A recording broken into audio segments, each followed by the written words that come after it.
France Maghreb 2. Allez, bonsoir mes amis, ravi de vous retrouver. C'est toujours Fawzi pour vous accompagner tous les mercredis et tous les lundis de 10h, de 22h à minuit dans la joie et la bonne humeur. Merci à vous de nous écouter du côté de Marseille, Dijon, Le Havre, Amiens et puis toutes les fréquences ici également en région parisienne. Merci de nous écouter du côté de D'aulnay-sous-Bois dans le 93 et puis du côté de Gentilly également on nous écoute. Allez, sur le plateau nous avons nos chroniqueurs de Chic et de Choc. Jean-Guy, bonsoir à toi. Bonsoir les auditeurs, bonsoir Fawzi, bonsoir les amis, bonsoir Abdeslam. Et notre ami Abdeslam Itache, maire adjoint à la ville du Blanc-Ménil. Bonsoir et bienvenue. Bonsoir et bonsoir aux auditeurs. Alors il m'a fait une surprise, Abdeslam, aujourd'hui on va se taper de la musique italienne. Ouais. Ah, ça nous fait plaisir. On l'a déjà préparé, donc on peut rassurer déjà Raphaël. Ouais. Elle passera sa musique, il n'y a pas de problème. On a choisi la musique du parrain, hein. Ça nous rappelait des souvenirs. Et il comprendra. Et ce soir, nous avons vraiment le grand plaisir de recevoir deux frères, Rabah et Mourad, de la start-up Evolukid, pour qui on a eu un gros coup de cœur. On s'est rencontrés sur le salon du Bourget le week-end dernier. On a trouvé ça absolument époustouflant, utile. Ça permet de sortir un petit peu des sentiers battus. On va parler donc de la start-up Evolukid. Bonsoir à vous deux les garçons. Bonsoir Fawzi, bonsoir les auditeurs, merci de nous accueillir. Mourad, bonsoir à toi. Bonsoir Fawzi, bonsoir Jean-Guy et Abdeslam. Abdeslam est bonne. Alors, vous êtes professeur de mathématiques, tous les deux. Pour ma part. Toi ouais. et Rabah alors. Moi je suis ingénieur, j'ai une formation d'ingénieur. D'accord. Alors, ce qui est très bien, c'est que quand je vous ai découvert sur le plateau, sur le salon du Bourget, il y avait des bras articulés, des circuits imprimés, etc. Je me suis dit, qu'est-ce que c'est que ça? Et en fait, en réalité, il y avait toute une panoplie de matériel concernant la robotique, la programmation informatique, etc., etc. Donc, je vais vous demander qui veut nous présenter Evolukid. Alors, pourquoi pas, je vais commencer. Evolukid, en fait, c'est un programme qui permet aux enfants de découvrir et de s'initier aux technologies numériques à travers des ateliers de programmation, d'électronique et de robotique. Ouais. Donc des ateliers in situ chez nous, dans nos sites, 2 en activité et 9 en septembre. Et donc, on a défini tout un contenu pour pouvoir, pour leur permettre de comprendre et de découvrir les technologies numériques avec des skills très importantes, en l'occurrence la programmation. D'accord. Alors, Jean-Guy, tu avais une question également aussi pour ouvrir. Effectivement, pour ouvrir un peu nos échanges et puis partager un petit peu votre expérience. Moi, je souhaite savoir en tout cas d'où vous est venue cette idée de pouvoir mener ce type de projet qui est effectivement dans l'air du temps. On a une candidate à la présidentielle qui n'a pas été retenue pour le second tour, mais qui a énormément travaillé sur la partie numérique, qui considère peut-être un peu visionnaire avant son temps, avant les autres plutôt, qu'aujourd'hui il va y avoir une raréfaction du travail et que le numérique justement devrait prendre le pas dans les semaines, dans les mois qui viennent, dans les années qui viennent sur cette partie travail. Et donc effectivement il faut le développer, cet aspect numérique, et je pense que c'est une très bonne idée aujourd'hui de le commencer très tôt et donc dès le plus jeune âge pour pouvoir initier les enfants à cette programmation, cette robotique et voilà, toute cette nouvelle technologie en tout cas. Alors l'idée en fait c'est toute une alchimie. Déjà quand on était gamin, mon frère et moi on était branchés sciences, donc technologie, sciences, enfin plutôt biologie, expérience on va dire avec plein de petits trucs, des insectes, des trucs comme ça. Donc là en fait, faut savoir, déjà excuse-moi de te couper Rabat, mais faut savoir que Rabat c'est le grand, ouais. Donc c'est mon grand frère, moi c'est Mourad. Ouais. Rabat il nous missionnait, mes petits frères et moi, dans l'appartement pour aller chercher les cafards de la maison pour ses expériences scientifiques. Ouais, en fait, c'est ça. En fait, mon père lui a acheté un microscope. Et une fois qu'il avait fini avec les petites lamelles, ils vous mettent un tas d'insectes. Donc il en avait terminé. Bon, Mourad. Il est parti à la chasse. Allez-y. Il a collab sur les cafards. Ouais. Donc il y a en fait collusion avec un cafard. Il y a un passif expérimental dans les années 90, on va dire. Après on a suivi une filière scientifique.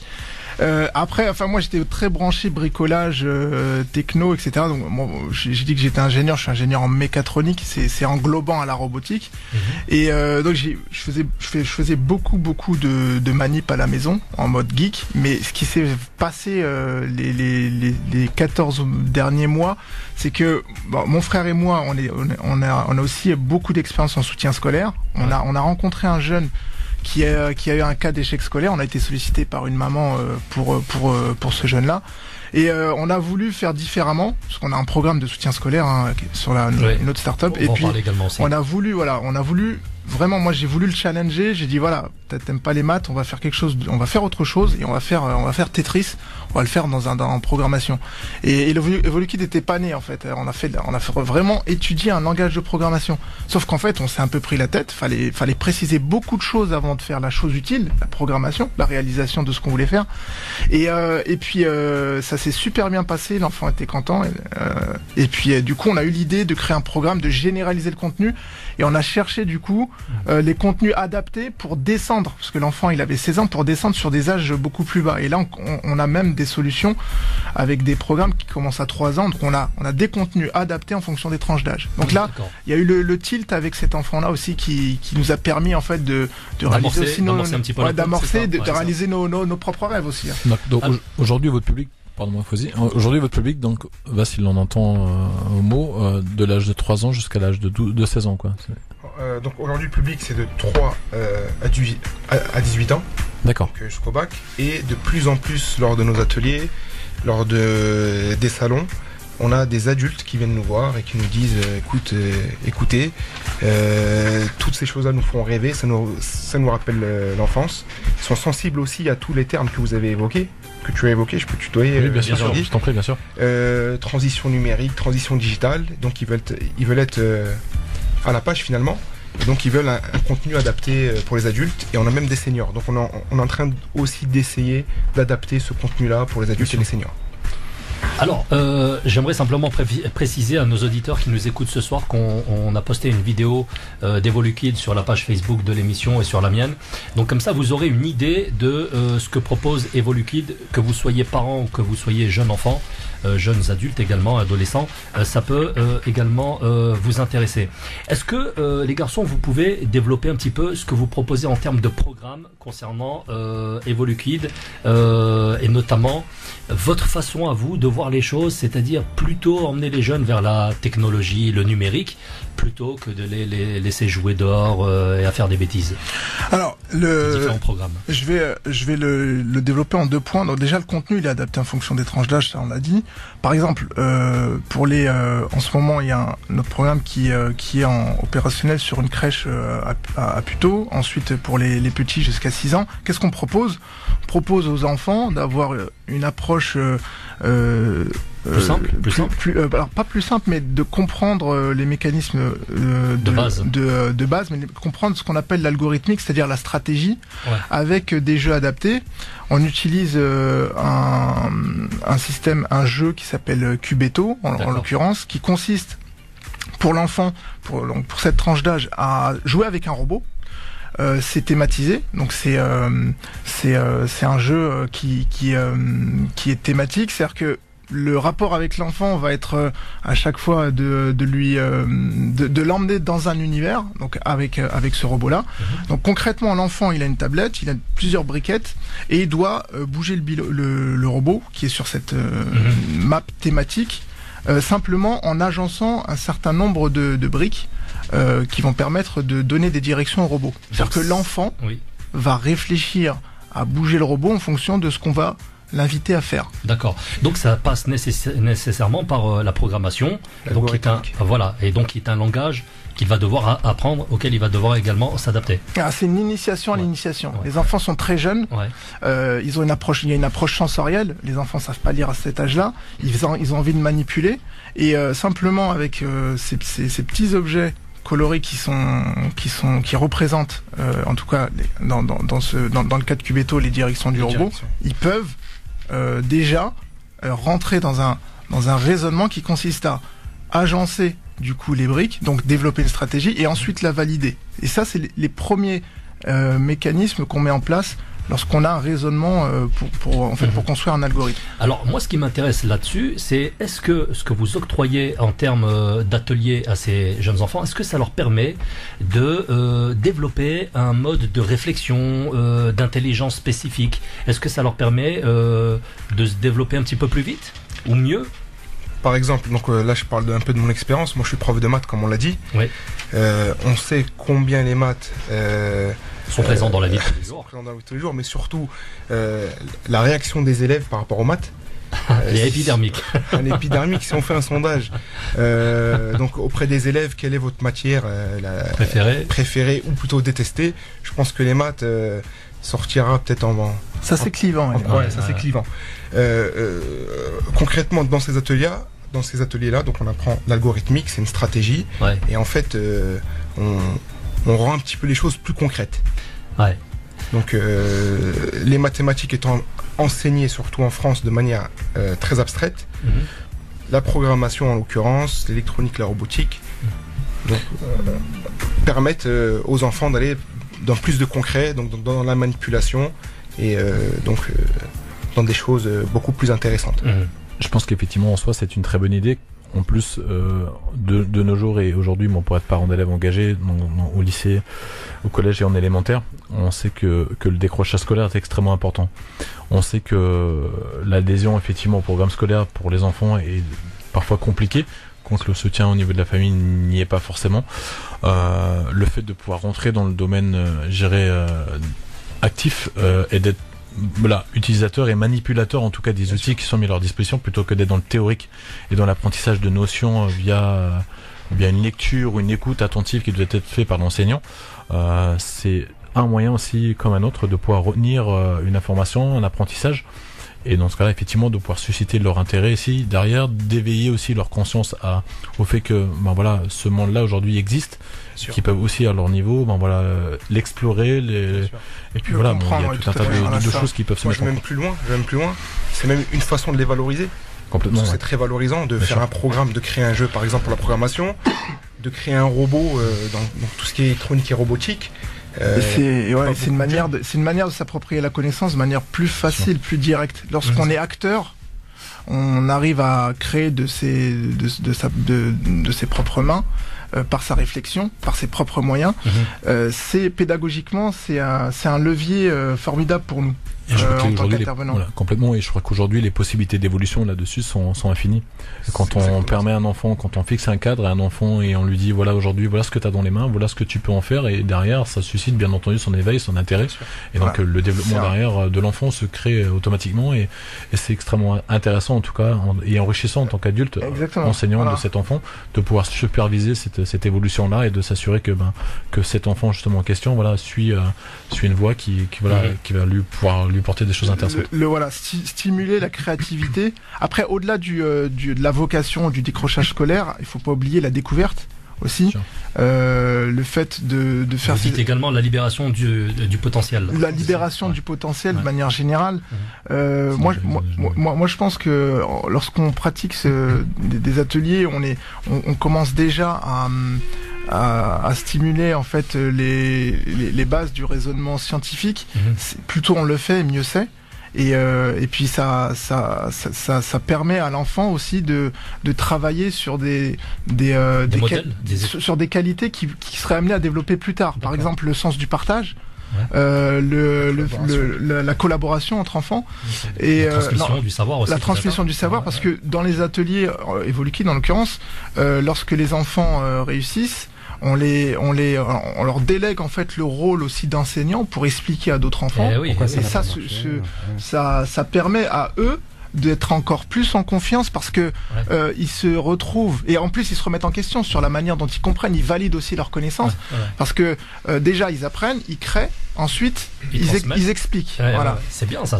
Donc il y a plein de leviers pédagogiques qui sont et c'est pour ça qu'Evoluki est très intéressant pour les parents. Parce que les parents qui se soucient du devenir de leurs enfants, mais il est essentiel de leur donner aussi des moyens, des instruments qui vont leur permettre de se développer, puis d'ouvrir des voies. On arrive de plus en plus à l'ère du numérique, du digital, et je pense que vous êtes vraiment à la croisée des chemins. C'est-à-dire que ces enfants que vous accueillez, vous les vous les préparez déjà à l'avenir. D'ici quelques instants, Rabah va nous faire sa chronique. Il va bientôt devenir chroniqueur geek ici dans l'émission. Il y a des soirs comme ça. Mais juste pour revenir un petit peu à cet aspect partage, moi je voyais vos vidéos. Il y a aussi quelque chose qui est très bien, c'est que en fait on travaille en groupe. C'est ça. Et on peut s'aider les uns les autres, enfin les enfants peuvent s'aider les uns les autres. Et est-ce que vous avez des limites dans la créativité? Est-ce que vous avez des limites aussi est-ce que les jeunes vous disent tiens, j'aimerais bien créer un portail électrique comme vous nous avez montré au Bourget? Est-ce qu'on peut créer une télécommande de télévision par exemple? Oui, alors on a en robotique, on a le projet robotique Planète Science Planète Science et d'autres concours, hein, mais l'idée c'est de faire collaborer les enfants entre eux dans un projet qui a du sens avec un objectif. À l'intérieur de ce projet-là, il y a beaucoup de place à la créativité et l'idée c'est de multiplier les contenus avec les enfants pour créer d'autres objets. Il y a des thématiques, objets connectés par exemple. Il y a aussi des thématiques sur lesquelles on va ensemble créer un projet autour d'une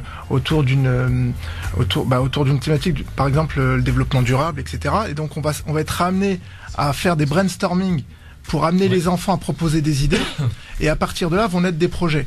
Le premier projet qu'on a fait, ça a été la création d'un robot. On avait une équipe de 4 enfants. Ces enfants sont allés de la conception, c'est-à-dire la conception sur feuille blanche, où on a relevé tous les points contraignants par rapport à un cahier des charges, qui était le cahier des charges du concours. Ensuite, on a fait une première version du robot, et on a été jusqu'aux phases de test, et ensuite ils ont participé au concours. Notre objectif cette année, c'était de faire les phases de poule et d'homologuer le robot.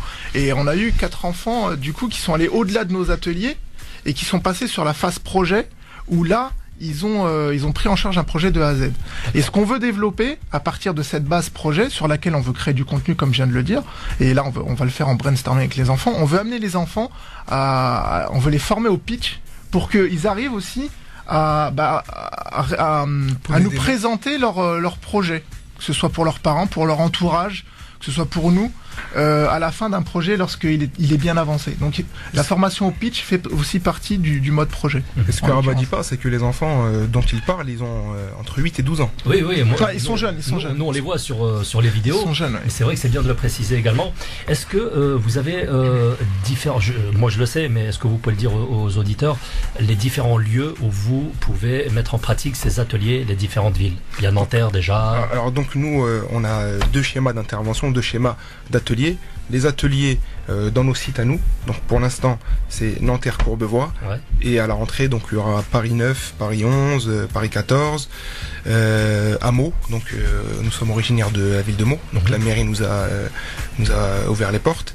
Et dans le 93 bientôt, c'est encore à définir. Livry-Gargan, peut-être Aulnay-sous-Bois. Ouais. Donc on verra bien. Ouais. Alors qui vous ouvre les portes? C'est les centres de jeunesse, c'est les mairies, c'est qui? Donc ça, ce sont des sites qu'on arrive facilement à conventionner avec des assos, des écoles d'ingénieurs ou des espaces de mairie, espaces municipaux. Tout à fait, mais aussi avant tout, lorsqu'on a créé le programme, on s'est rapproché d'un incubateur. Moi j'ai envie de remercier chaleureusement l'incubateur GPSO, Grand Paris Seine-Ouest. On a été accompagné par Paris Sud, donc ça permet d'ouvrir des portes, ça permet de créer du réseau, ça permet d'accélérer son projet. En fait c'était un booster. Remercier aussi Créo, pour lequel chez lequel on est lauréat du concours révélateur de talent.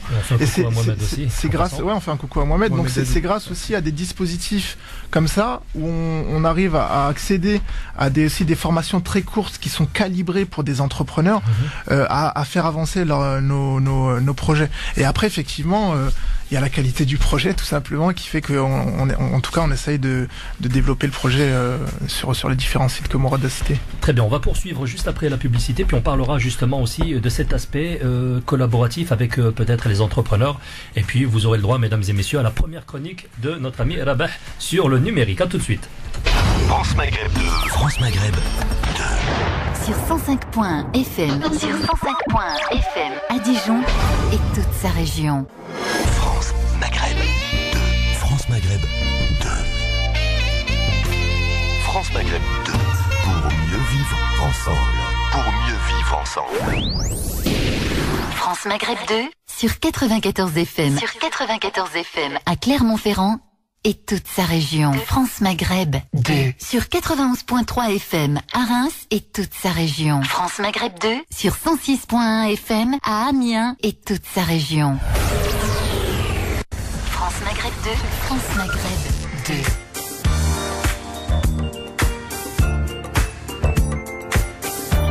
Allez, de retour dans les studios de France Maghreb 2, c'est toujours Fawzi pour vous accompagner jusque minuit. En deuxième partie d'émission, mesdames et messieurs, nous aurons un autre geek qui viendra nous parler de son réseau social, une espèce de Facebook communautaire, ça s'appelle Moofeed.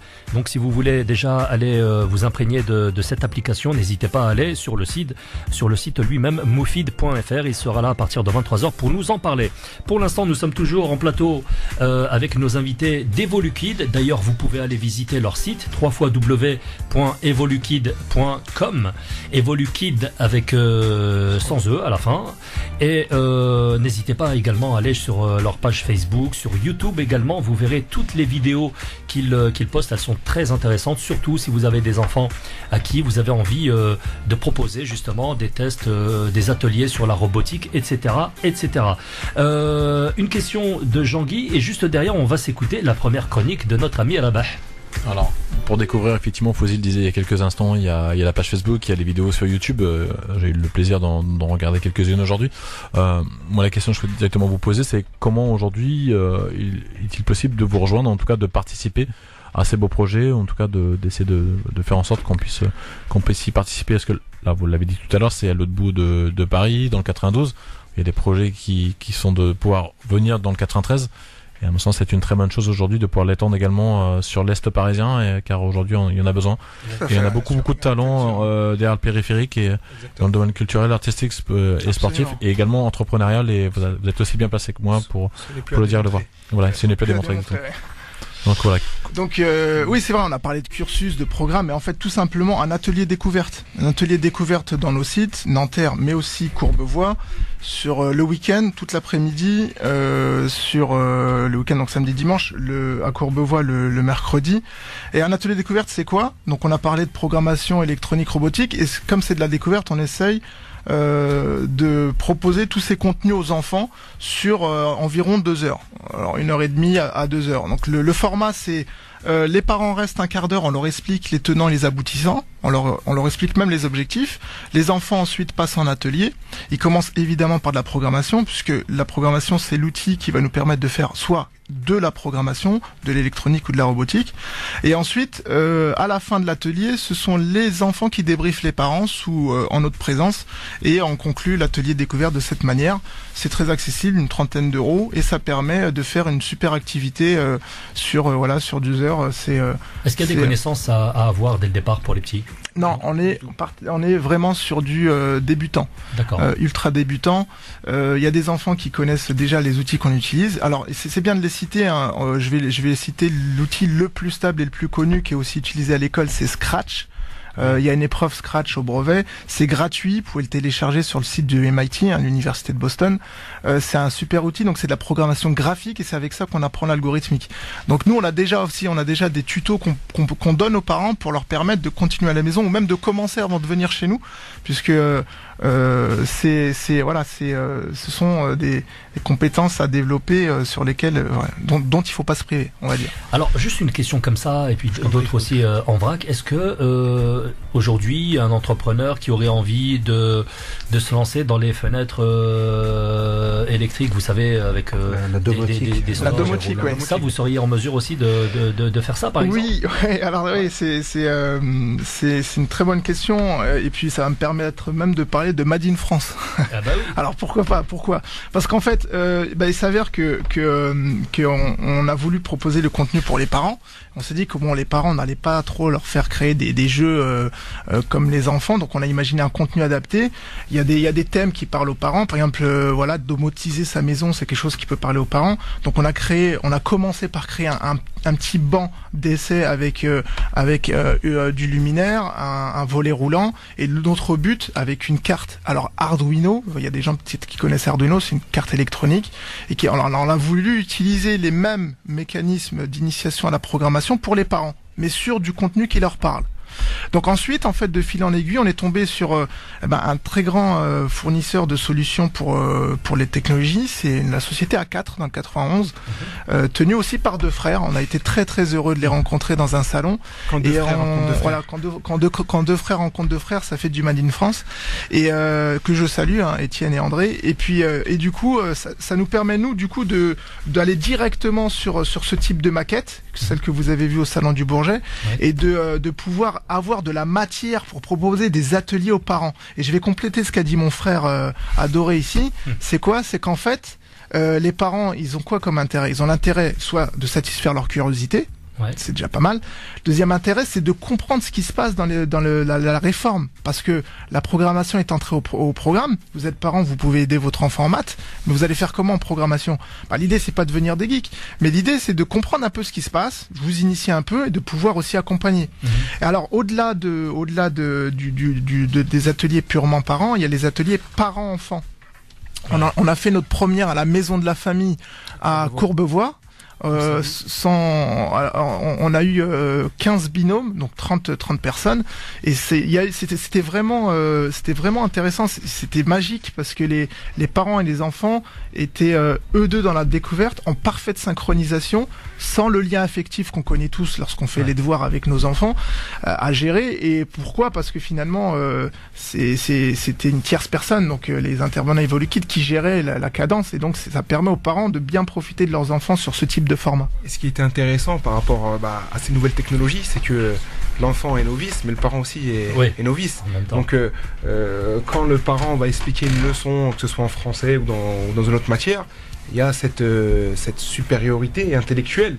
Par contre, dans un atelier par enfant sur de la programmation, j'ai même envie de dire que des fois l'enfant connaît mieux. Dépasse le parent. Abdeslam. Oui, je vous écoutais religieusement depuis tout à l'heure et en fait je suis vraiment retombé dans mon enfance. Moi j'ai connu l'époque Amstrad où j'ai acheté Amstrad Magazine. Il y avait des cafards ou pas? Des lignes de programmes, Data, GoZub et ainsi de suite. Non, il n'y avait pas de cafard. D'ailleurs, c'est de là que vient le terme de bug, puisque une personne avait retrouvé un insecte grillé dans sa carte et depuis on parle de bug. D'où vient le bug, et en fait, l'idée, c'est vraiment magique pour des enfants. Moi, j'ai vu vos vidéos où justement il y a un bras articulé, expliquer à des enfants que des lignes taper sur un ordinateur crée une impulsion qui va faire bouger un moteur et faire réagir. Et du coup, pour les enfants, ça devient du domaine du possible. Bien sûr. Et tout à l'heure, complètement. Et en plus, Fawzi l'a bien dit, concernant la domotique, c'est l'avenir. Demain, justement, on parlait des économies d'énergie ou autre, pouvoir contrôler justement les températures à distance. Demain, on aura des maisons 100% connectées. Exactement. Et naturellement, derrière ça, ça sera des programmes. Et si parmi les enfants que vous avez, on peut avoir des ingénieurs, ça serait la plus belle chose que vous puissiez faire. Vraiment. Bon, moi j'ai un geek à la maison, je vais pas hésiter à vous le ramener. Avec grand plaisir. Des gens geeks. Oui, pardon. Juste pour effectivement rajouter un point à ce que disait mon ami Abdeslam, c'est qu'aujourd'hui l'éducation c'est quand même l'arme la plus puissante pour pouvoir changer le monde, pour contrer toutes les dérives de notre temps. Donc aujourd'hui, quand on permet à un enfant de s'éveiller par la science et donc en tout cas de s'enrichir sur le plan de la pratique, c'est quand même extrêmement intéressant sur une projection sur plusieurs dizaines d'années, quoi. Donc aujourd'hui, nos enfants c'est comme l'avenir de demain, et donc aujourd'hui, quand on leur laisse la possibilité de s'épanouir par eux-mêmes, mais quand on leur donne les moyens, les outils de le faire, c'est extrêmement intéressant, enrichissant de le voir évoluer dans ces conditions. Et je rajouterais juste un point pour terminer, Mourad, pardonne-moi. On parlait effectivement de domotique tout à l'heure. C'est extrêmement intéressant dans une projection liée effectivement aux nouvelles technologies. Moi, je le regarde plus sous un angle aussi de citoyen engagé, où je me dis aujourd'hui, les gens en situation de handicap qui ont des difficultés pour pouvoir se déplacer chez eux, par exemple, dont on sait pertinemment que les lois n'ont de cesse d'évoluer dans ce sens. Quand on a un peu de domotique chez soi et quand on peut faire les choses plus facilement en ayant des outils à disposition, c'est comme beaucoup plus pratique, en tout cas pour pouvoir se déplacer, vivre chez soi et mieux vivre chez soi quand on a des moyens à disposition et quand on peut utiliser l'air du temps, le numérique pour pouvoir avoir ces moyens. Même par rapport au handicap, demain permettre à des personnes qui justement ont des problèmes de mobilité avoir accès justement à des services depuis un programme, c'est quand même un progrès fantastique. Hein, faudrait que je rebondisse sur ce que tu viens de dire et saluer une start-up qui était dans le même programme que So Digital, c'est Poochies. Qui permet de pouvoir au niveau de l'utilisation d'un site internet d'adapter l'offre de services pour des personnes en situation de handicap, notamment les aveugles, et ils travaillent sur cette thématique là et c'est un très bon travail qu'ils font, donc je salue cette start-up là. Et alors au-delà transversalité avec tout à fait, ouais. Et au-delà de ça, en fait, du point de vue éducatif, c'est aussi éduquer les enfants si on considère le smartphone, mais bon, c'est un des sujets, j'ai pas envie de dire problématique, c'est apprendre à utiliser son smartphone de manière différente. On a parlé de créer des programmes, effectivement on crée des programmes sur des ordinateurs, mais on peut créer aussi des applications mobiles sur son smartphone. Et quand un adolescent arrive à créer une application mobile, il comprend mieux déjà ce qu'il consomme aussi. Quand il crée des jeux, il passe de l'autre côté, en fait, il passe du côté du concepteur. Et il se pose des questions. C'est-à-dire qu'en fait, quand j'appuie sur un bouton, que mon petit bonhomme se déplace, finalement derrière, il y a une réflexion, il y a un algorithme, et puis il le réalise, et puis il apprend aussi à consommer son smartphone de manière différente. Un peu comme Néo, il voit plus que des chiffres. C'est ça. Voilà, c'est ça. Allez, c'est presque la fin de cette émission. Juste derrière, nous allons recevoir, on va parler des élections législatives algériennes avec quelqu'un qui va venir nous en parler au téléphone. Mais pour l'instant, on va clôturer sur la première chronique de notre ami Rabah, la chronique. Depuis tout à l'heure, on parle de ça. Numérique. Finalement, c'est quoi le numérique alors ? Ah, le numérique. Un mot tellement utilisé qu'il en devient galvaudé. On parle d'école numérique, de transition numérique des entreprises ou encore de transition digitale. D'ailleurs, qu'entendons-nous par digital ? Est-ce encore un synonyme ? On parle d'usine numérique, de mairie numérique, etc. Vous l'aurez compris, un mot utilisé, salade tomate oignon à toutes les sauces. Hashtag numérique à toutes les sauces. Et pour cause, car nous vivons véritablement une révolution numérique dans tous les domaines. Alors que signifie véritablement cet adjectif tant utilisé que j'aurais envie de parler ce soir de sac à dos numérique, de baignoire numérique, voire même de couscous numérique ? Eh bien, c'est simple, commençons par une définition. N'avez-vous pas déjà pris votre température un soir d'automne des années 90 avant notre nouvelle ère numérique, bien sûr, avec un thermomètre à mercure qui pouvait refléter l'allure de la température ? Eh bien, c'était un thermomètre analogique. Pourquoi je parle d'analogique ? Et qu'est-ce que c'est ? Les systèmes analogiques, par opposition aux systèmes numériques, sont des systèmes qui mesurent des grandeurs physiques, comme la température, en continu. Et ces mesures varient de manière analogue à la source. Les systèmes numériques, à défaut de suivre en continu la source d'information, ici la température, vont simplement relever une mesure de façon périodique et représenter cette mesure sous forme de nombre compréhensible par un processeur. Ouh là là. En gros, le système analogique, c'est le thermomètre à mercure, et le système numérique, c'est maman qui vient lire la température chaque heure pour voir si tout se passe bien. Alors, vous vous imaginez bien que maman n'a pas besoin de prendre la température chaque seconde, sinon elle aurait une infinité de valeurs à gérer. Bon, revenons-en à nos cupch, ou à nos moutons. Enfin, pardon. Revenons-en à nos octets. Oui, car les ingénieurs aussi savent faire des blagues de geeks. Sans commentaire. Bon, comprenez cette représentation comme une numérisation, ai-je dit. Oui, mais où a-t-on entendu ce mot ? En scannant un document, bien sûr. Numérisation en cours. Veuillez patienter. Ouais. Est-ce que vous aviez comme paramétrage ces fameux DPI ou dot per inch ou point par pouce ? En fait, c'est la précision avec laquelle vous souhaitiez avoir votre scan, ou bien le nombre de points que vous vouliez représenter. Plus on a de DPI, plus c'est précis, plus c'est net, mieux c'est numérisé. Enfin, c'est justement comme si maman passait très souvent relever la température. Vous vous imaginiez si on voulait scanner un document avec un système analogique, ça voudrait dire qu'on le photographierait. Ah, les bons vieux appareils à pellicule. On qualifie donc de numérique une information qui peut se représenter sous forme de nombre.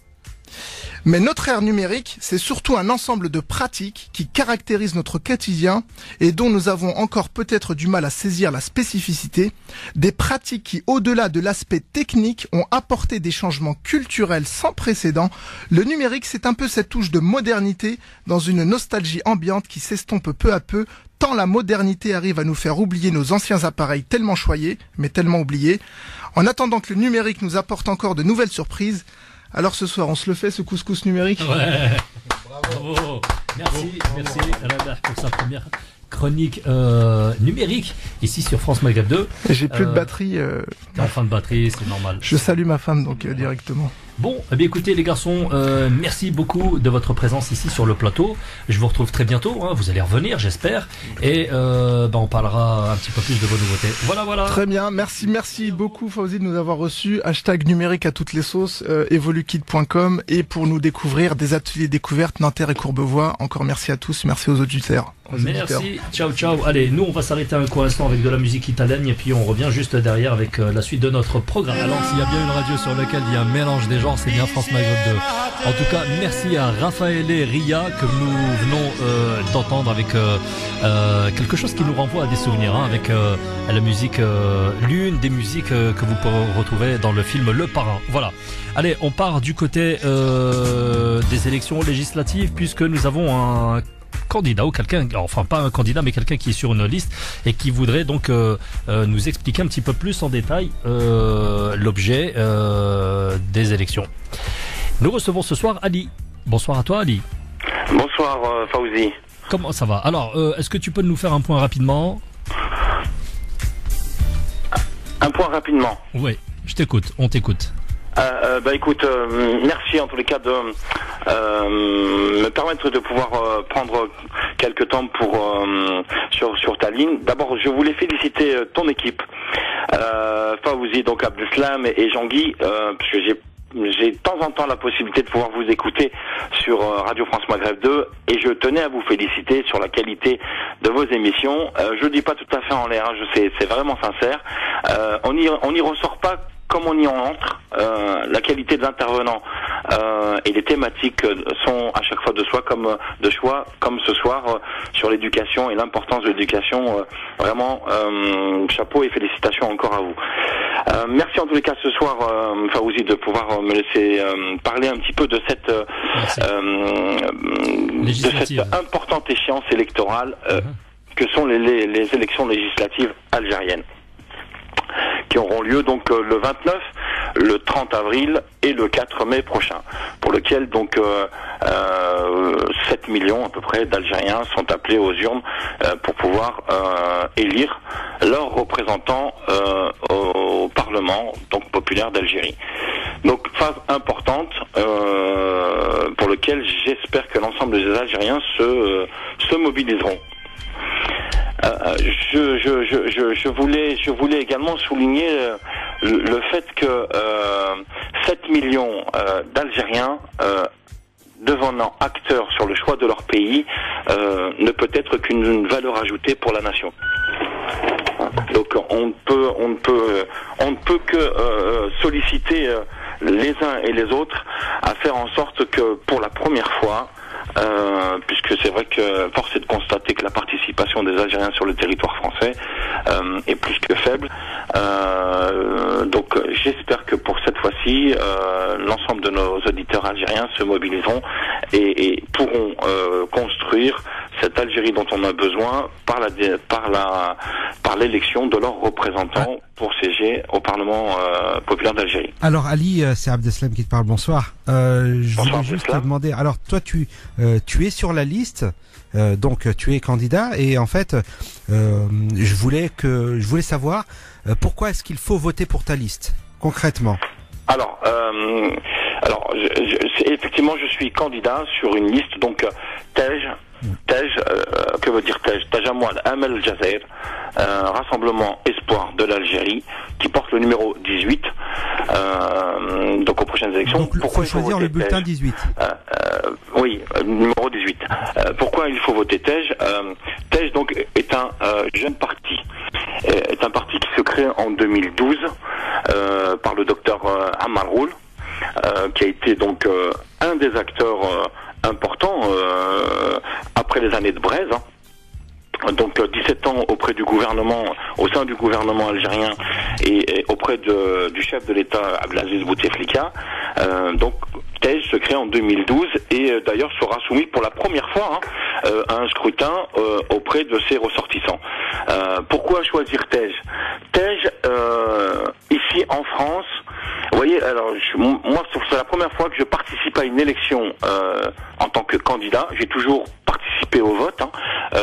J'ai une culture participative, en tous les cas, sur les orientations des choix dans mon pays. Je participe aux élections présidentielles, je participe à l'ensemble des élections qui sont proposées, donc et qui sont organisées pour l'Algérie. Pourquoi il faut choisir Tej? Parce que ce parti, qui est un nouveau parti, construit avec des Algériens nés en France, d'ailleurs nos candidats en parité sont des candidats qui sont nés en France, qui pensent donc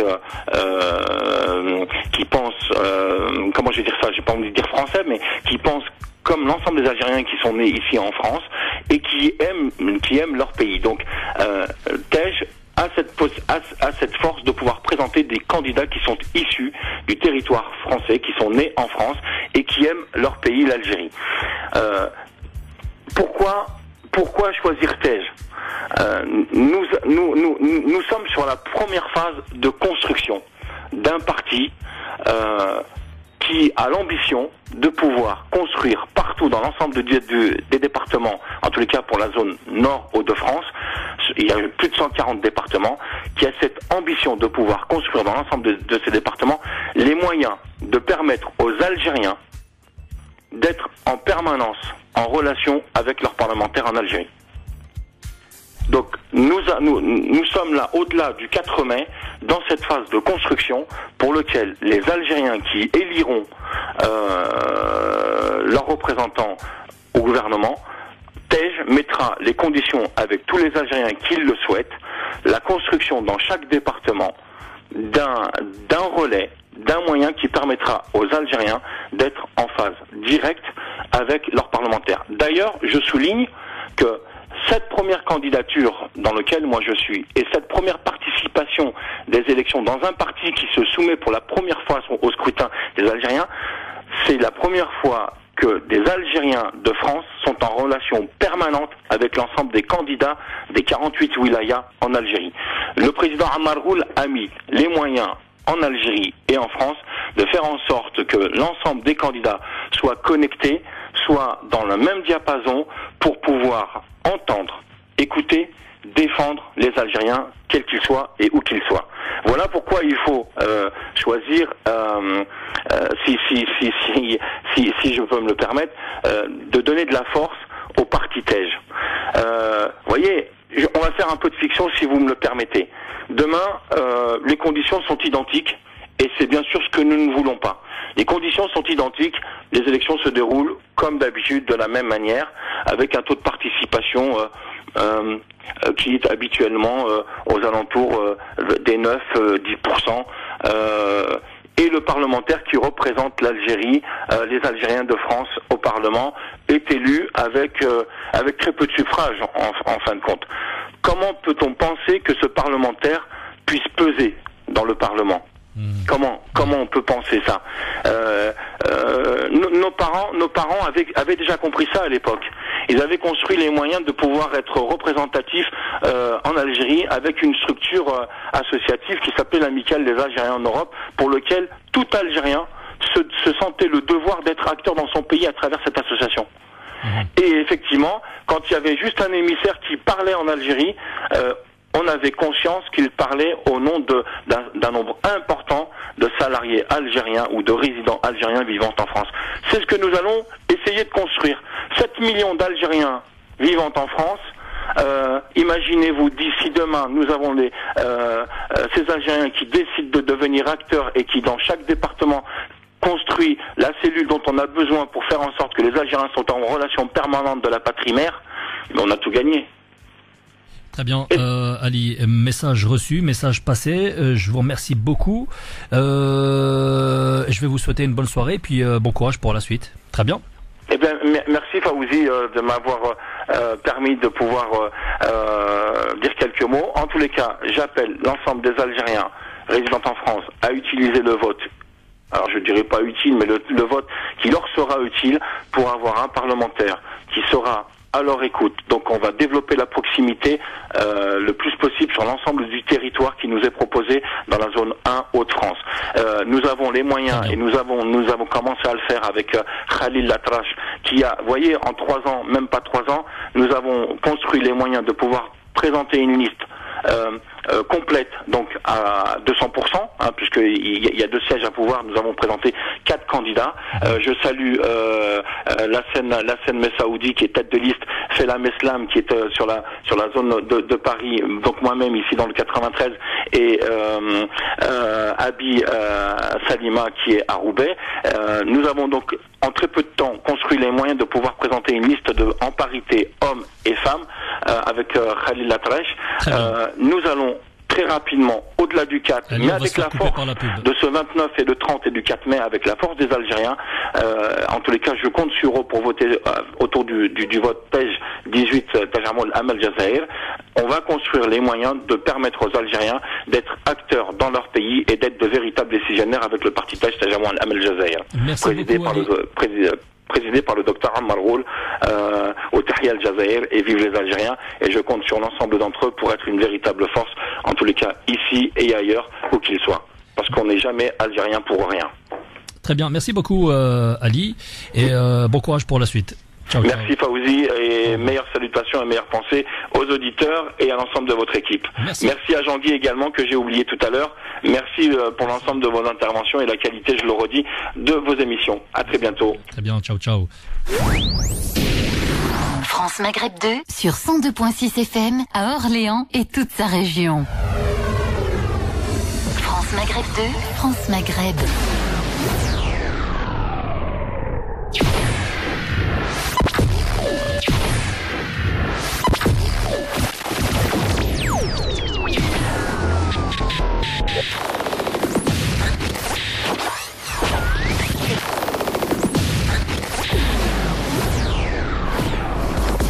France Maghreb. France Maghreb 2, France Maghreb 2. France Maghreb 2. France Maghreb 2. Sur 91.3 FM. 91.3 FM. À Reims et toute sa région.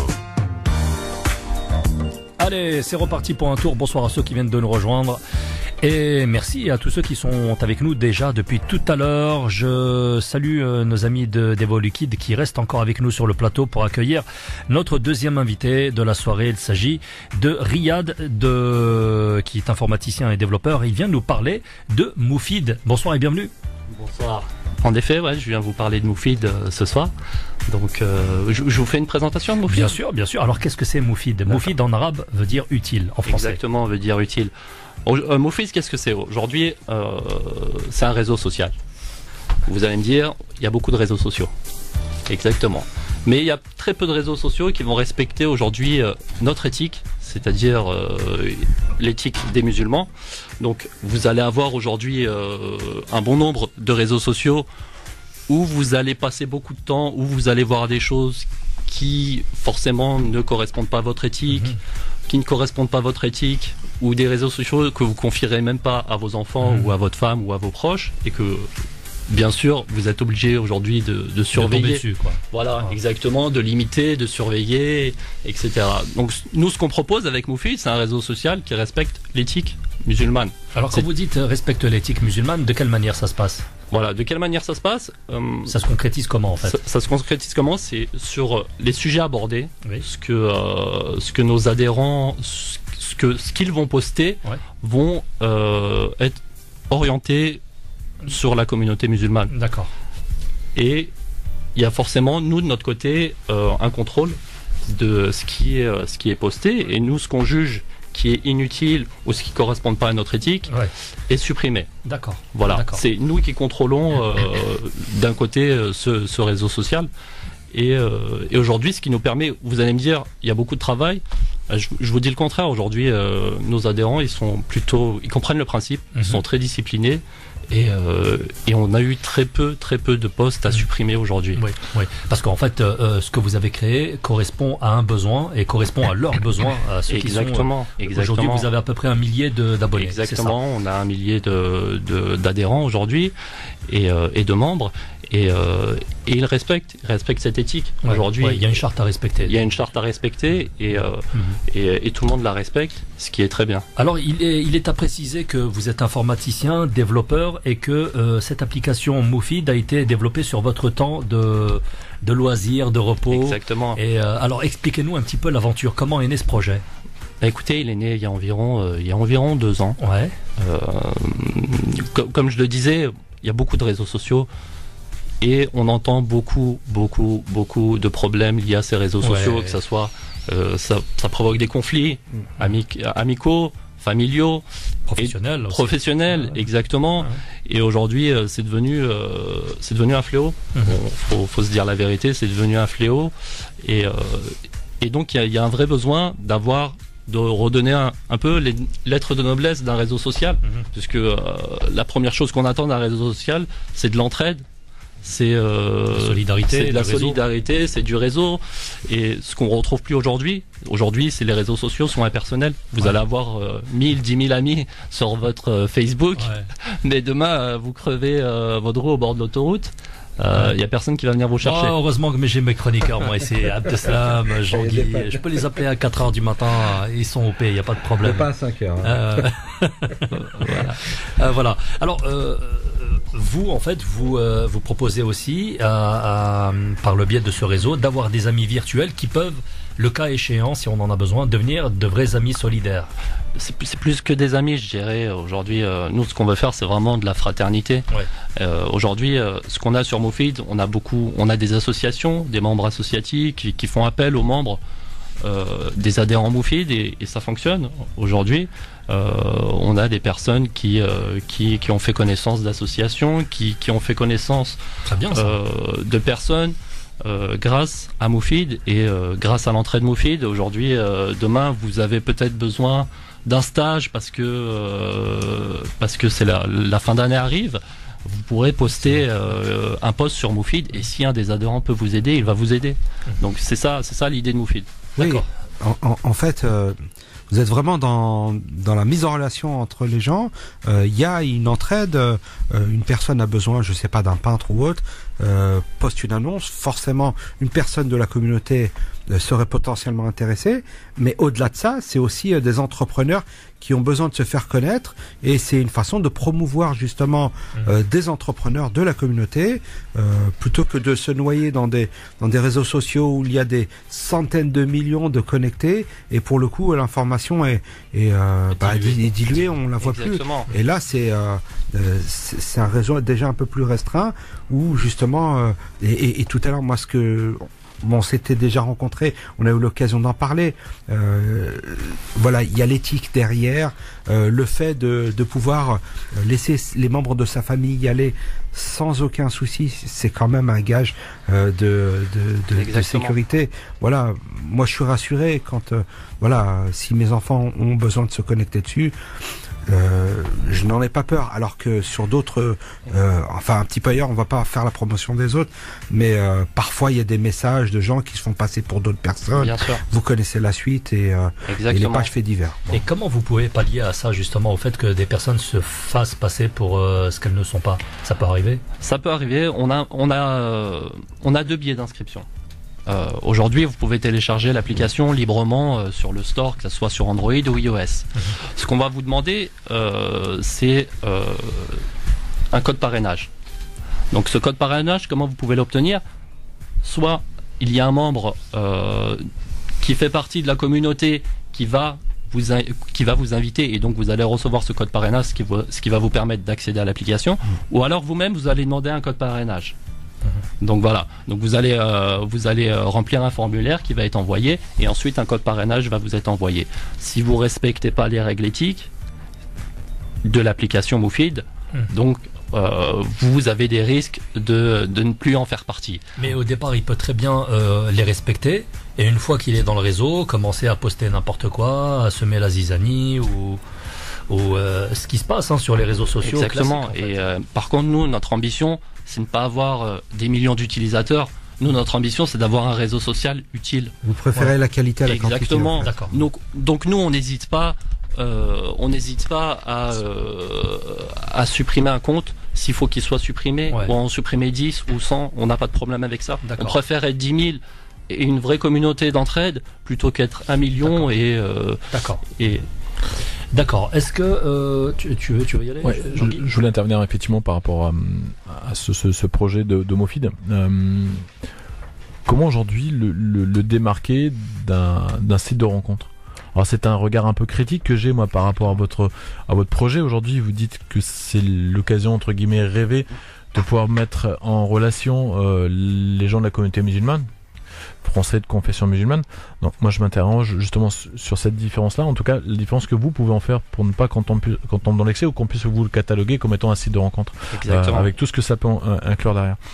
Ça c'est la première question. La deuxième question moi qui me vient aussi suite aux premiers échanges qui se sont tenus, c'est comment comptez-vous faire aujourd'hui pour sécuriser les posts et données de vos adhérents, par exemple, parce qu'à un moment donné on connaît toutes les dérives des sites et des réseaux sociaux comme Facebook, pour ne citer que le plus connu d'entre eux. Et enfin, troisième question ou avant-dernière question, qui contrôle aujourd'hui les posts? Vous dites oui, on contrôle les posts, mais sous quelles règles éthiques? Est-ce que vous suivez un code de déontologie? Est-ce que vous avez une charte vous-même que vous respectez, avec un certain nombre d'exigences, j'imagine? Comment vous les transmettez effectivement aux adhérents? Parce que vous dites qu'effectivement les futurs adhérents font le choix d'intégrer ce réseau social, soit sous parrainage, soit en respectant cette charte éthique. Est-ce que en suivant le formulaire d'inscription, est-ce que vous transmettez cette charte et qu'elle doit être renvoyée signée sous un format électronique ou enfin voilà, ce sont trois questions qui moi me paraissent essentielles pour essayer d'en savoir un peu plus sur votre projet qui oui, que je trouve intéressant mais qui mérite à mon sens d'être. C'est des très bonnes questions et je vous remercie de les poser. Alors, comment ne pas être catalogué comme un site de rencontre? C'est très simple. En fait, nous, ce qu'on nous a remonté, et ce qui est remonté aujourd'hui, c'est qu'il y a beaucoup, de cas d'harcèlement. Les femmes se font aujourd'hui harceler, que ce soit dans la rue ou sur les réseaux sociaux. Donc ce qu'on a décidé sur Mofid, c'est pour les hommes ne connaissant pas ces femmes, les discussions en privé ne sont pas possibles. Aujourd'hui, c'est ce qu'on a décidé. Par contre, si vous connaissez, s'il y a votre femme, votre sœur sur ce réseau social, vous pourrez lui parler librement en privé. Par contre, pour les femmes que vous ne connaissez pas, vous ne pourrez pas leur adresser des messages en privé, que ce soit pour les femmes ou pour les hommes, de la même façon. Donc ce qui permet d'éviter toute dérive, et toute dérive, que ça soit harcèlement aussi, tout harcèlement, en effet, tout débordement. Et aujourd'hui, il y a ce besoin. Il y a des femmes aussi qui veulent se retrouver, qui n'en peuvent plus sur les réseaux sociaux, qui veulent se retrouver entre elles, qui veulent discuter entre elles tranquillement, librement, et c'est ce que Mofid permet aujourd'hui. Sans être agacé par exactement. En toute discrétion, bien entendu, c'est ça, c'est important. Donc, grâce à ce biais, on élude le problème du site de rencontre. C'est pas Mofid, c'est pas un site de rencontre. D'accord. Vous n'allez pas trouver l'âme sœur, désolé, sur ce site. Alors, sur cette application. Est-ce qu'on peut parler maintenant des points forts de votre site, de votre réseau social par rapport aux autres? Quels sont vos atouts, vos points forts et vos centres d'intérêt? Pour rebondir sur ma dernière réponse, ce qui est intéressant sur Mofid, c'est que vous allez pouvoir publier des posts exclusivement visibles par les membres de votre sexe. C'est-à-dire, vous êtes un homme, vous voulez diffuser des posts visibles que par les hommes, vous allez pouvoir le faire. Vous êtes une femme et vous voulez parler de certains sujets qui vous concernent que les femmes, vous pourrez poster que pour les femmes. Aujourd'hui, c'est ces fonctionnalités qui n'existent pas dans d'autres réseaux sociaux qu'on propose. Vous allez aussi pouvoir poster sur une zone géographique. C'est-à-dire, aujourd'hui, on est à Paris. Je vais pouvoir... ça j'ai vu, c'est très intéressant. Voilà. Je vais pouvoir poster et notifier que les personnes qui sont à Paris, ou bien dans la rue, ou bien dans mon quartier, c'est ce que permet de faire Mofid. Demain, vous faites un repas chez vous, vous souhaitez inviter que les gens de votre quartier, vous pouvez faire un post sur Mofid et inviter que les personnes de votre quartier. Donc ce qui vous donne en fait un fil d'actualité qui est propre à votre ville. Mais si vous allez dans une autre ville, vous allez voir un autre fil d'actualité qui est propre à cette autre ville. Donc voilà, c'est ces différences qu'on apporte sur Mofid et qui font la différence aujourd'hui, puisque ces modes de diffusion sont uniques, vous ne les retrouverez pas ailleurs. C'est bien, pas mal. Est-ce que vous, en termes de fil d'actualité, est-ce que justement on peut diffuser des messages commerciaux pour mettre en avant telle ou telle entreprise ou telle association, ou quand on crée un événement et qu'on souhaite faire venir inviter du monde, bien entendu pour générer du profit, hein, c'est-à-dire que je raisonne business. Est-ce que ça c'est possible de le faire sur C'est possible. Tant qu'il n'y a pas d'abus, on le laisse faire. Donc c'est un message commercial pour se faire connaître, et c'est le but de Moufid, c'est se faire connaître, c'est faire décoller des entrepreneurs. Ce qu'on attend de notre communauté, exactement, ce qu'on attend de notre communauté aussi, c'est de l'entraide, et c'est ce qu'on propose. Donc si vous souhaitez vous faire connaître et faire des offres spéciales exclusives sur Moufid, vous pouvez le faire. Vous, entrepreneur, vous êtes restaurateur, vous souhaitez faire une offre promotionnelle, tenez, que sur Paris, que sur votre ville ou que votre quartier, vous pouvez diffuser un post et dire ce soir c'est moins 15% dans ce restaurant. Alors ça c'est des posts qui sont gratuits, mais est-ce que vous envisagez vous, Moufid, de demain faire des encarts publicitaires payants pour les professionnels? On souhaite pas le faire. Pour l'instant, personnellement, je souhaite pas. Moi je trouve que cette pub elle est un peu agressive. Ce qu'on retrouve aujourd'hui sur d'autres réseaux sociaux. Mais vous, ça vous permettrait aussi de vivre? Il y a d'autres biais, on est en train de réfléchir à d'autres biais de vivre, et on a il y a des solutions. Il y a beaucoup de solutions aujourd'hui. Aussi, ce que Moufid propose, c'est un annuaire de restaurants halal. C'est-à-dire, il y en a déjà. Il y en a pas mal. Et si on a beaucoup d'adhérents, ça permettrait aussi de les mettre, en avant ces restaurants, et moyennant finance, exactement. Abdeslam. Oui, moi je voulais réagir justement sur cette idée d'avoir une communication locale. Alors pour le coup, moi je pense en politique, je suis désolé, mais et en fait le fait de pouvoir peut-être faire un poste qui s'adresse qu'à mes administrés, et du coup c'est vraiment intéressant parce que du coup ils ont l'information de leur élu local sur les activités ou autres. C'est plutôt bien. Ensuite, il y a juste un point que je regrette en fait. Bien sûr, l'idée de communiquer qu'à des hommes, c'est plutôt bien, mais lorsque l'on fait un poste politique, et vous savez que notre communauté n'est pas très politisée, ou en tout cas ne vote pas ou vote très très peu, l'idée c'est peut-être aussi de diffuser l'information politique à un maximum de personnes. Quand je dis ça, je me comprends. Si je dois communiquer politique, je préférerais communiquer sur l'Île-de-France. À Navarre, franchement, il m'importe peu qu'on... Et en direction des hommes et des femmes, du coup. Oui, mais est-ce que ça c'est possible. Parler en public entre hommes et entre femmes, c'est possible. C'est les discussions en privé. Poster par exemple un débat politique. Aujourd'hui, c'est possible, sans aucun problème. Aujourd'hui, on a juste l'option qui existe. Je peux limiter aux hommes ou aux femmes. C'est une option. C'est une option. C'est une option. Exactement. Exactement. Vous pouvez. Elle peut être. L'idée locale, c'est top. Et voilà, on peut combiner l'idée locale plus la combinaison que pour les femmes, exact. Et donc ça sera que pour les femmes de la ville. Mais on peut aussi diffuser aux hommes et aux femmes. Donc les discussions publiques sans aucun problème entre hommes et femmes, c'est ce qui est privé. C'est les sollicitations privées qui ne sont pas possibles. Voilà, ce qui évite tout harcèlement. Un discours sur la journée de la femme et l'envoyer qu'aux femmes de Blanc-Ménil, c'est possible. C'est possible aujourd'hui. D'accord. Voilà. Pour avancer un petit peu, alors on va y aller de manière très pratico-pratique. Je veux m'inscrire, comment je fais? Aujourd'hui, vous voulez vous inscrire, vous allez sur le store iOS ou Android, vous allez rechercher Moufid, M-O-O-F-E-E-D, et vous allez télécharger l'application. D'accord. Et ensuite, je dois m'inscrire, je dois payer quelque chose? Vous payez rien, c'est totalement gratuit, il n'y a aucune publicité. D'accord. Et on s'inscrit, on télécharge le... Exactement. Vous téléchargez... Comme Facebook. Exactement. Et vous parrainez votre famille, vos proches et vos amis. D'accord, très bien. Là-bas, tu veux... moi j'ai une petite question simple. Déjà, je suis impressionné, j'ai fait un petit peu de... Parle en face du micro, tourne vers toi. Déjà, je félicite Riyad pour l'application. C'est du boulot. Pas besoin de venir chez Evoluliquid du coup. mais non, mais je me rends compte, j'ai écouté avec attention les fonctionnalités, c'est très technique, c'est beaucoup de travail, donc je le salue, je le félicite parce que c'est, en ayant un boulot à côté, c'est beaucoup de travail. Mais une autre question, moi, c'est du coup, est-ce que c'est prévu sur d'autres langues?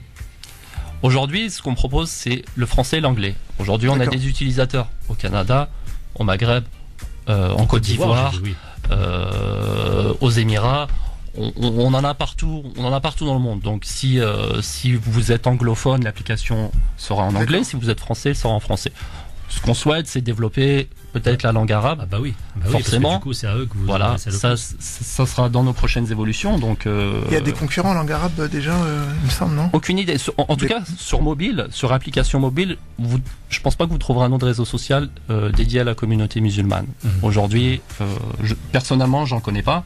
D'accord. Et c'est plus difficile aujourd'hui le mobile, c'est plus cher, c'est plus technique. Puis ça évolue vite. Et ça évolue vite, ça demande beaucoup de maintenance. Donc aujourd'hui, on n'a pas beaucoup de concurrents, je vous dirais. D'accord. Pour la suite des événements concernant Moufid, moi je raisonne vraiment en termes d'entrepreneurs et business. Donc ce qui va être intéressant pour les entrepreneurs, c'est vraiment avoir un maximum de visibilité pour justement toucher un maximum de clients. C'est ça le but, vendre un produit. Je vais vous faire une confidence. On travaille actuellement sur une évolution qui va arriver, j'espère, avant le Ramadan.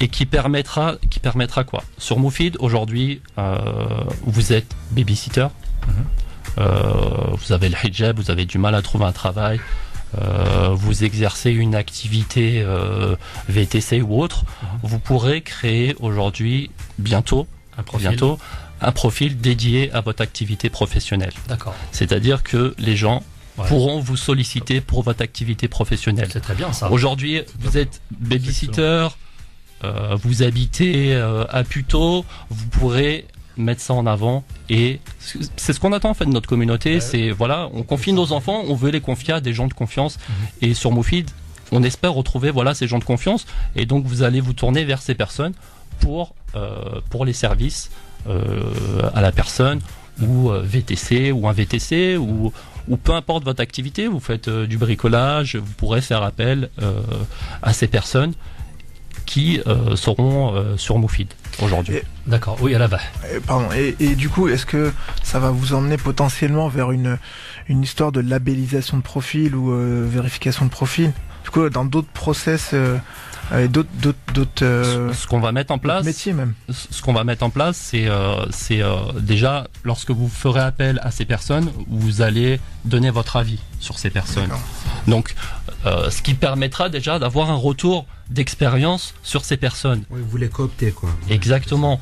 Et donc, petit à petit, ces personnes qui proposeront leurs services seront notées par les utilisateurs suite à un retour de service, ce qui permettra de se faire une idée.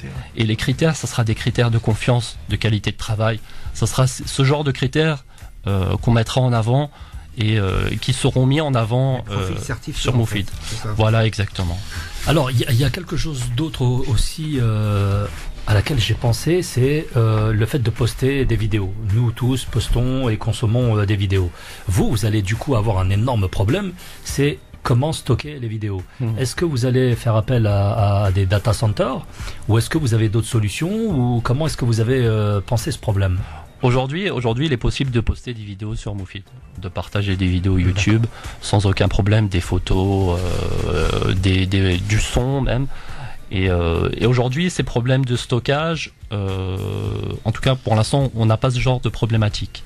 Demain, avec l'évolution, si on arrive à... Si le volume augmente, forcément, on aura ces problématiques. Mais on est une équipe d'informaticiens. Donc vous allez trouver des solutions. Voilà, c'est notre job de trouver des solutions. Et on espère qu'on aura ce genre de soucis, puisque ça voudrait dire que ça qu'on a du succès. Voilà, c'est des soucis de riches. Donc on espère ce genre de soucis. Oui, justement, vous voyez un petit peu en ce moment ce qui se passe avec Facebook et YouTube. Facebook tente de récupérer les vidéos en essayant de squeezer un petit peu YouTube, même carrément YouTube.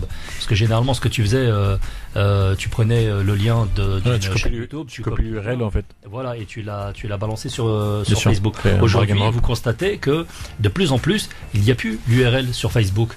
Il n'y a plus l'URL. Non. Et des fois, c'est une prise de tête pour essayer de récupérer le lien. Bon, Abdeslam, il sait faire. C'est un geek, on a le geek par nous. C'est un geek. Ça, peut-être aussi qu'ils l'ont compris, c'est une manne. C'est une manne financière qu'il faut absolument récupérer. Exactement, c'est une manne financière et c'est ce qui vous fait rester aujourd'hui, si on parle de Facebook, c'est ce qui vous fait rester sur Facebook. Facebook, demain, aujourd'hui, ce qu'il vous propose, c'est une multitude de choses pour vous faire rester sur Facebook. Mais c'est le problème de Facebook aussi, et c'est pourquoi on a mis en place Moufid. Aujourd'hui, vous pouvez passer des heures sur Facebook, mais c'est du temps perdu. Ouais. À 90% de votre temps est perdu sur Facebook. Vous vous dites, ok, je vais commencer par faire quelque chose d'intéressant, mais vous finissez par faire quelque chose d'inintéressant sur Facebook. Donc nous, c'est ce qu'on veut éviter, et c'est pour ça qu'il y a un contrôle sur Moufid, et c'est pour ça qu'on s'efforce à faire un réseau social utile. Voilà. Très bien, les amis, on va marquer une pause musicale et publicitaire, et puis on revient juste derrière. France Maghreb 2. France Maghreb 2. Sur 105.1 FM. 105.1 à Dijon et toute sa région. France Maghreb 2 sur 94 FM. Sur 94 FM à Clermont-Ferrand et toute sa région. France Maghreb 2 sur 91.3 FM à Reims et toute sa région.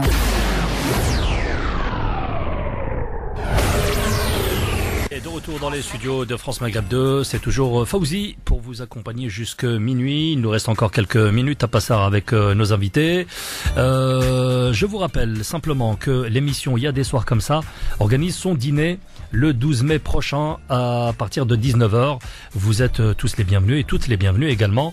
On vous dira comment participer. Il faut simplement envoyer un message privé sur ma page Facebook Fawzi Il y a des soirs comme ça, ou alors sur la page Facebook de l'émission Il y a des soirs comme ça directement. Un message privé pour nous confirmer votre présence. Envoyez-nous également votre mail et on vous fera un retour avec toutes les explications. Pour vous donner un avant-goût du programme, eh bien, il y aura le menu culinaire. On vous en parle un petit peu. Hein. Vous allez manger de la viande bio ce soir-là, puisque nous avons un partenaire bio et halal justement par notre partenaire Aya. Et puis nous aurons des invités, vous par exemple, et puis nos invités d'ici en plateau ce soir, les garçons d'Evoluquid, et puis aussi Riyad de l'application Moufid. Et puis plein d'autres profils que vous allez pouvoir découvrir ce jour-là. Il y aura des politiciens, des élus, des avocats, des auditeurs. Il y aura aussi des spécialistes de la logistique comme Jean-Guy. Il y aura même un animateur radio. Non, pour le coup, vous en aurez deux. J'ai un copain qui s'associe à nous. Donc voilà, vous êtes vraiment les bienvenus si vous voulez participer à cette émission, à cette rencontre. Vous aurez la possibilité de rencontrer plein de profils, tous aussi intéressants que divers. On continue à parler de Moufid, donc ce réseau social, ce nouveau réseau social qui compte à peu près 1 millier d'adhérents en ce moment. Est-ce que vous vous fixez un cap en termes d'adhésion, de volume de visiteurs? On espère atteindre les 10 000 d'ici la fin de l'année. D'accord. Donc si on arrive à cet objectif, on sera très satisfait, mais comme je le disais précédemment, ce qu'on vise, c'est la qualité. Ouais. Ouais. Donc aujourd'hui, je suis content. On a une communauté de 1000 adhérents et une communauté utile. D'accord. Donc aujourd'hui, comme là, on en parlait pendant la pause publicité, on parlait des succès sur Moufid. Aujourd'hui, il y a des associations qui font appel aux membres et il y a du répondant derrière. Il y a nos adhérents qui donnent. Il y a de l'entraide, il y a de la vraie entraide et c'est ce qu'on veut développer. On parle de volume. Je préfère parler qualité. Ouais. Jean-Guy, tu disais Non. Je disais, je vais m'inscrire. Voilà, moi je balance. Non, effectivement, je trouve intéressant en tout cas cette mise en relation, parce que dans la vie de tous les jours, on sait que le contexte économique actuel est difficile pour tout le monde, et donc notre communauté, en tout cas, sait mettre seul en avant cette fraternité, cette solidarité et l'entraide aussi. Pour moi, c'est quelque chose de très important dans le quotidien, et sans être dans le calcul, en tout cas, ça me semble très important de pouvoir converser avec des gens qui ont les mêmes valeurs que soi, dans lesquels on peut se retrouver. Et je pense que quand on est croyant et pratiquant et quand on a profondément la foi, c'est important à mon avis et à mon sens de pouvoir aussi en parler aussi de ces petits soucis que l'on peut avoir ici ou là. On n'a pas nécessairement nous à notre niveau réponse à tout. Même des fois, en posant simplement des problèmes, on peut avoir des solutions avec des frères et des sœurs qui sont eux-mêmes disposés à nous aider. Exactement, et le Ramadan arrive à grands pas. Oui. Donc cet esprit fraternel, communautaire, de partage aussi. De partage. Il va être encore plus important pendant ce mois sacré et on espère que les gens passeront du temps sur Moufid et pas sur d'autres réseaux sociaux. On passeront du temps de façon utile. On prévoit des opérations pendant ce mois de Ramadan. On espère que les adhérents posteront l'actualité de leur quartier, de leur mosquée et feront découvrir un peu comment ça se passe chez eux pendant le Ramadan.